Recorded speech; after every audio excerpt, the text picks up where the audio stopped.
Good evening, everyone. Time for another member update. Now, this was a very exciting day in the markets, and I'm bringing you back to this chart. This is one I just pointed out recently. This is the silver Dow cross on the weekly. We've got the same thing on the daily, but if you look on the weekly here, you've got two markets, as I said before. This market, the Dow, is the market they want you to put your money in. This market, silver, especially physical silver, is the market they don't want you to put your money in. So what happened today and yesterday a little bit? Well, today they shut down this market so you can't sell, and they shut down this market so you can't buy. So that ought to tell you everything. When you need to sell their paper assets, you're not going to be able to. When you need to buy more of the physical, you're not going to be able to. Let's look at the stories. Two really big stories. A New York Stock Exchange halt and the U.S. Mint sold out of Silver Eagles. So let's look at the halt first. This is from Zero Hedge. The historic New York Stock Exchange halt post-mortem, the shock and awe when it all went down. Now, I know people have talked about flash crashes and things going wrong in the market, but for the New York Stock Exchange to shut down, we'll go down to the bottom here and look at that first of all, because there's actually a historical list of when this has happened. Now, it happened during Hurricane Sandy. It happened during 9/11. And then it happened during the flash crash. I don't know why these are out of order. But these are really the only three recent ones. There was a failsafe that triggered in 1997 because of a 350-point plunge, and those triggers are still in existence. But that's not what happened today. So really, including today, in the last decade, 15 years or so, we've really only had four of these, and one was weather-related, and the other was a terrorist attack. So the circuit breaker in 2010, that was a flash crash. This wasn't a flash crash, but the market was closed anyway. So this is a very suspicious closure here. And let's read. What began as a glitch in pre-market trading turned into the New York Stock Exchange longest trading halt since Hurricane Sandy battered the East Coast.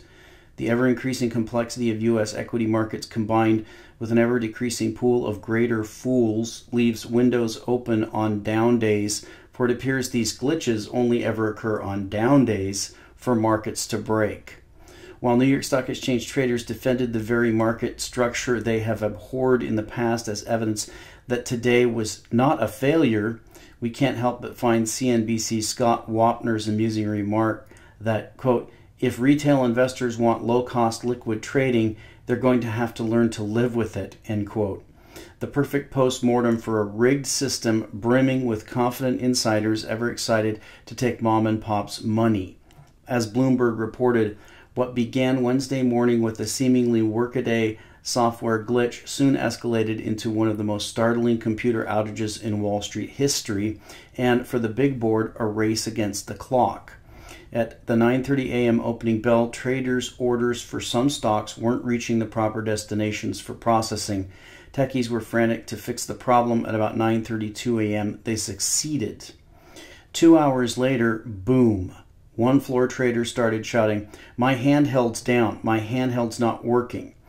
And keep in mind, we also had, I'm just going by anecdotal evidence that I read on some of the message boards, apparently we had all United airline flights grounded because of computer glitch, and apparently a number of web pages, including the New York Times, down.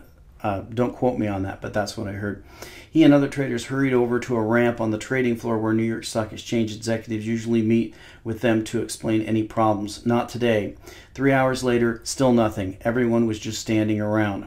The order flow wasn't being entered into the display books on the trading floor, said Pete Costa, president of Empire Executions, Inc., who's worked at the exchange in downtown Manhattan for 34 years. As soon as that happened, the exchange shut down to understand what was going on. Every computer system went this pukey canary yellow color, Costa said. That means the stock has stopped trading. New York Stock Exchange break number 1 occurred shortly before the market opened as SNB-driven rebound from overnight weakness was beginning to fade. Stocks rallied into the open while New York Stock Exchange was broken. The issues were resolved shortly after the market opened and stocks then plunged. The tumbling stock market meant there was only one option, and they're blind. They closed it down. And once again, stocks ripped higher and the world rejoiced that Greece and China didn't matter after all.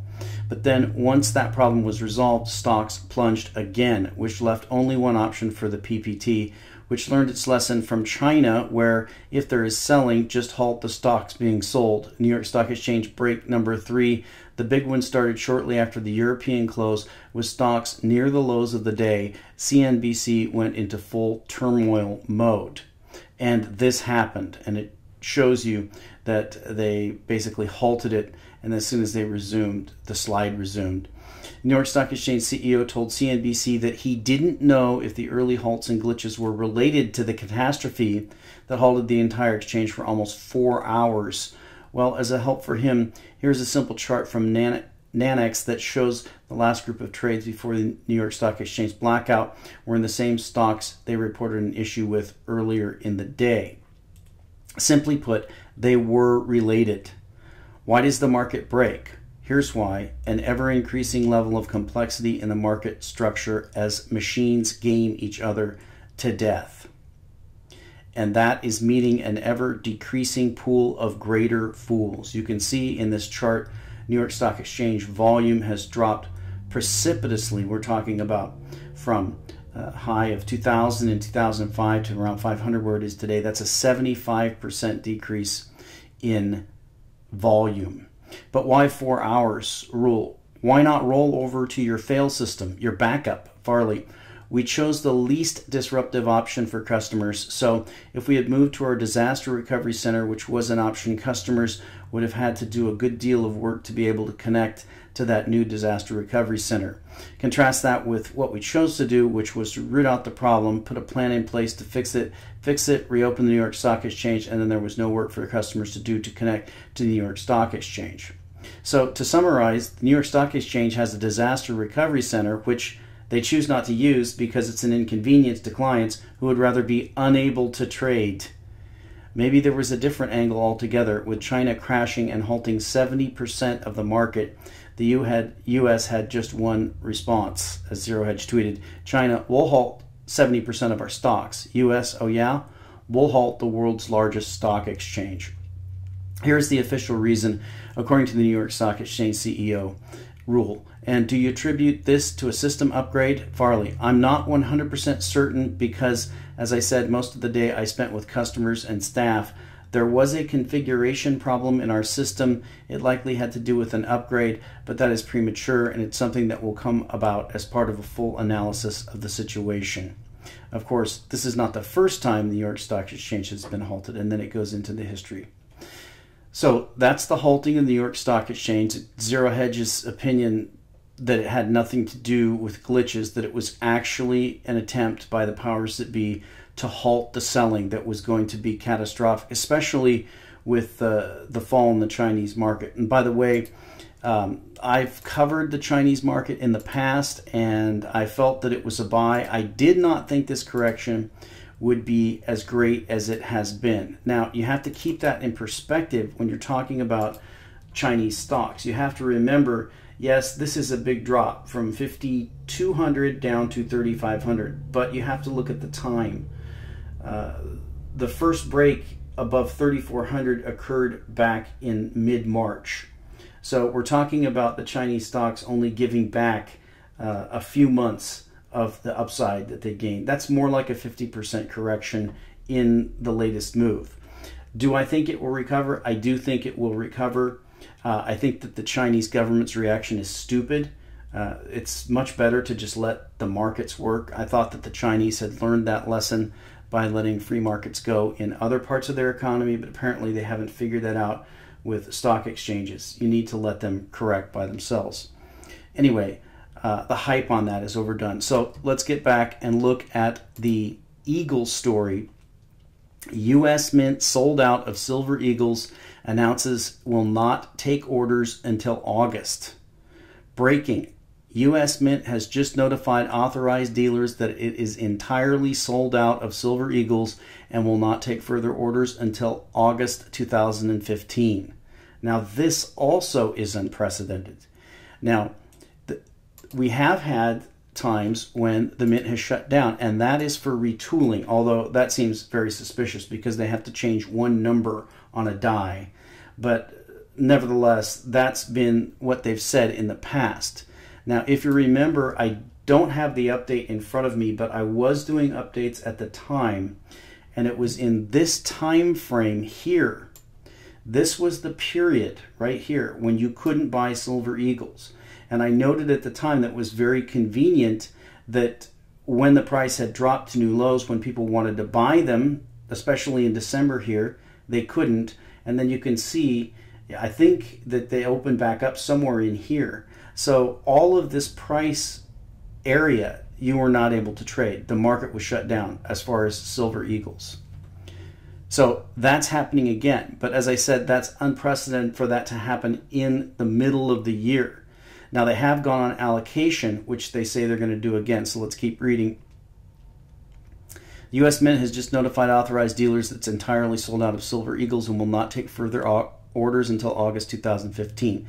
This morning, we warned that a massive jump in silver premiums was imminent as premiums on 90% silver had tripled in the past 48 hours. Now, I've looked those up.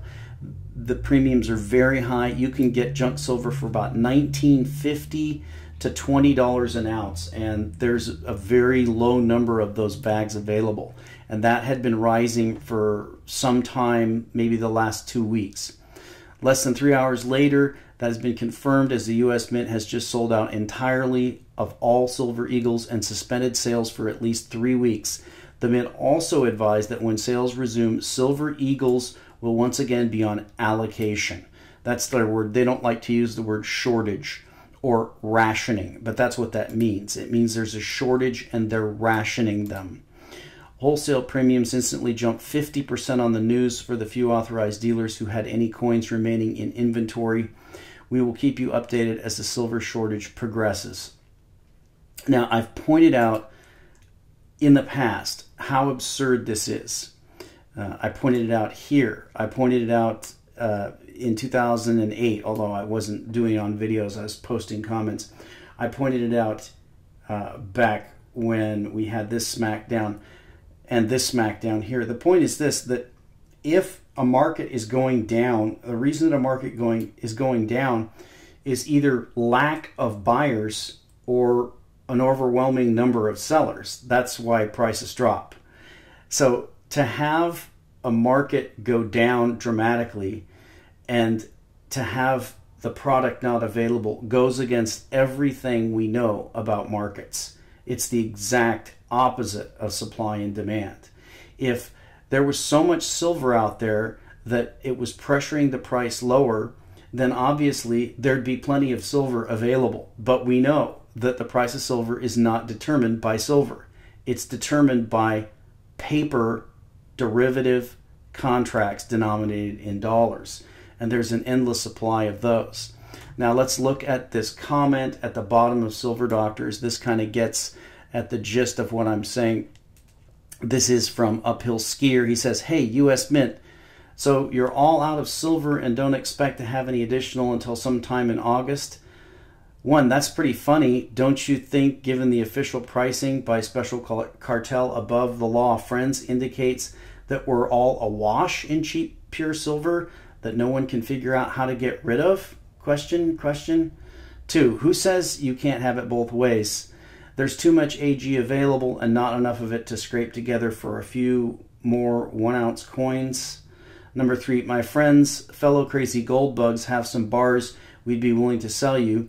How about at a real price, like around $45, and actually deliverable to you immediately? And number 4, yes, I'm agreeing with you that there's plenty of silver around, just not at the cartel fixed imaginary price. Let's talk some pricing for physical now. Of course, I might just publicize the fact that the U.S. Mint is buying silver at $45, and I'll only sell a few bars at that price. So there you have it. You have no sale available in silver. They're not going to sell it to you. You have no sale available in the Dow Industrial Average, or actually in the New York Stock Exchange, because they shut it down. So you're not able to play. So exactly as I pointed out before, the market that they want you in, they shut it down so you can't get out. And the market that you want to be in, they shut it down so you can't get in. There could not be a greater confirmation of which markets you should be in and which markets you should be getting out of very quickly, because it's coming very soon. And we'll talk to you next time.